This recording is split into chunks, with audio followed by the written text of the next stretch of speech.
Baik, Assalamualaikum warahmatullahi wabarakatuh. Perkenalkan, nama saya Rialda Capri Cornelia, NIM 122170001 dari kelas Sistem Rantai Pasok A.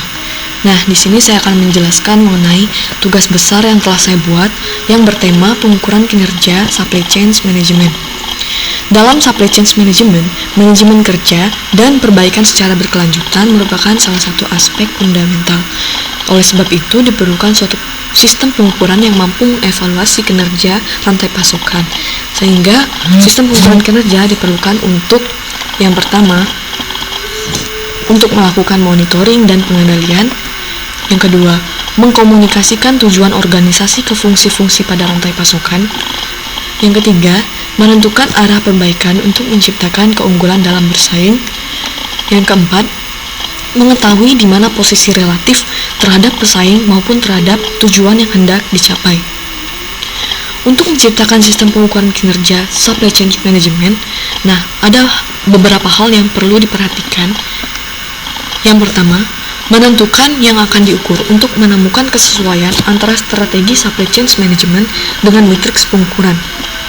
Yang kedua, setiap beberapa periode harus dilakukan pengukuran. Yang ketiga, seberapa penting ukuran yang satu relatif terhadap yang lainnya. Yang keempat, siapa yang bertanggung jawab terhadap suatu ukuran tertentu. Berikut merupakan struktur sistem pengukuran kinerja sistem rantai pasok. Yang pertama, ada individual matrix. Yang kedua, ada matrix sets. Yang ketiga, overall performance measurement system. Di sini saya akan menjelaskan terlebih dahulu mengenai individual matrix. Individual matrix ini merupakan suatu ukuran yang bisa diverifikasi dalam bentuk kuantitatif ataupun kualitatif dan didefinisikan terhadap suatu titik acuan tertentu. Yang harus diperhatikan, yang pertama, harus masuk akal dan mudah dimengerti. Yang kedua, value based. Yang ketiga, bisa menangkap outcome dalam bentuk numerik ataupun nominal. Yang keempat, tidak menciptakan konflik antar fungsi. Kemudian yang terakhir, bisa melakukan digitalisasi terhadap banyak data. Kemudian, selanjutnya matrix sets. Matrix sets ini merupakan kumpulan beberapa matriks yang memberikan informasi kinerja suatu subsistem. Pada level tertinggi, perlu memiliki sistem pengukuran kinerja secara keseluruhan.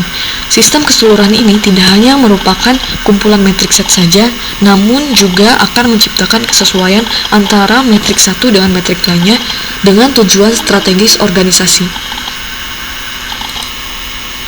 Selanjutnya, ada overall performance measurement system.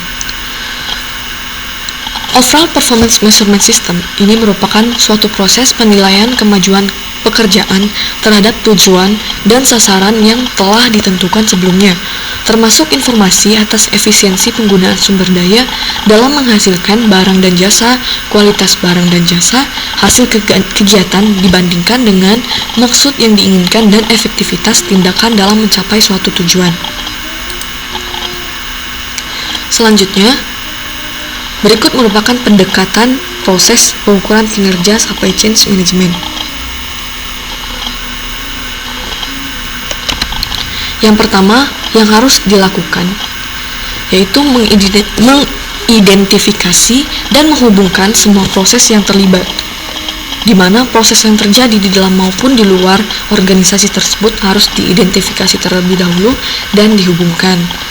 Yang kedua yang perlu dilakukan yaitu mendefinisikan dan membataskan proses inti, yaitu dengan menentukan misi, tanggung jawab, fungsi dari proses inti, menguraikan dan mengidentifikasi subproses, menentukan tanggung jawab dan fungsi subproses, menguraikan subproses menjadi aktivitas, dan yang terakhir menghubungkan target.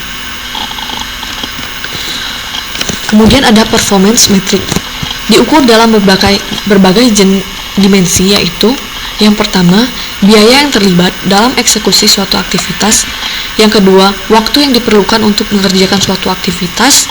Yang ketiga, kapasitas, di mana kapasitas ini merupakan ukuran seberapa banyak pekerjaan yang bisa dilakukan oleh suatu sistem pada suatu periode tertentu. Yang terakhir ada kapabilitas. Nah, hal ini mengacu pada kemampuan agregat suatu supply chain untuk melakukan aktivitas. Kemudian masuk ke model SCOR, di mana model SCOR ini merupakan suatu model acuan dari operasi supply chain. Nah, kepanjangan dari SCOR itu sendiri yaitu Supply Chain Operation Reference. Nah, yang perlu dilakukan yang pertama, plan.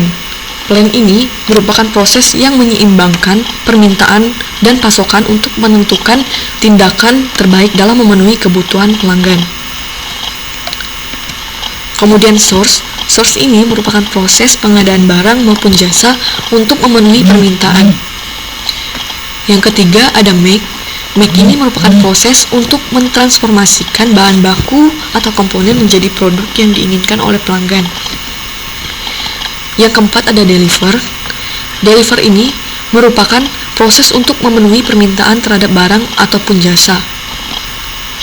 Yang terakhir ada return. Return ini merupakan proses pengembalian atau menerima pengembalian produk karena berbagai alasan. Misalkan produk yang dikirimkan ke pelanggan itu tidak sesuai dengan keinginan pelanggan. Nah, berikut merupakan hierarki proses SCOR. Yang pertama ada level 1, level tertinggi yang mendefinisikan 5 proses SCOR tadi. Yang level 2 yaitu membentuk konfigurasi saat ini maupun yang diinginkan. Kemudian level 3 mendefinisikan elemen, proses, input, output, matriks masing-masing proses. Kemudian metrik pada SCOR itu sendiri terdapat beberapa. Yang pertama ada reliabilitas atau reliability, yaitu merupakan keandalan. Kemudian yang kedua ada flexibility, yaitu merupakan kemampuan untuk menyesuaikan dalam mengerjakan suatu tugas tertentu.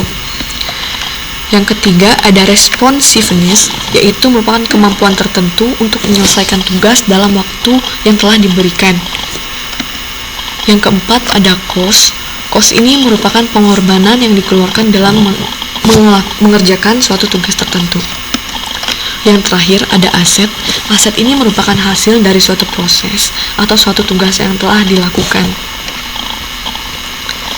Sekian dari pemaparan tugas besar saya mengenai pengukuran kinerja supply chain management.